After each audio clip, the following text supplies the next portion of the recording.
Hi guys, so I did a little Mother's Day shopping and I got some orchid pottery from my favorite orchid pottery shop. I don't know if you guys remember the Vanda Swing that I showed and I did a repot. So she restocked her inventory. She has an Etsy shop, a web page. I'm gonna go ahead and share it with you on my comments. If on my bio, I'm gonna put a link for this video, and on my YouTube comments, I'm gonna put her shop because her new inventory, I warn you, you will not know what to pick of how beautiful. So I went ahead and I got this Vanda Swing. It's a lot like the Phalaenopsis Swing, way smaller. I'm gonna tuck in my Vanda right in here. It has holes. The roots can just, kind of just hang out. And look at this glazing, the blueberry glazing.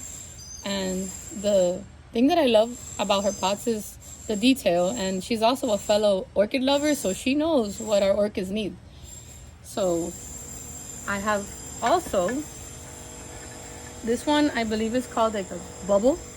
It's called bubble because it's a big bubble, three-dimensional inside. See, it's not flat, so it has these holes.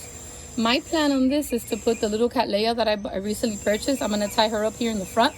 What I like about the hollowness of it is that the roots will grow in, it'll grow out, it'll get proper ventilation. You don't have to worry about it getting rot or way too much water because it'll vent and let her dry out in between waterings. So I'm going to go ahead and do a video later of me placing my Cattleya on here, showing you how to mount it, and my Vanda on my Vanda Swing. I hope you guys enjoyed seeing these, and I'll see you guys next time when I'm putting my plants on here. And I wanted to show you that my phal on the swing, they are doing so fabulous. There's two of them, by the way, and they even have a spike going.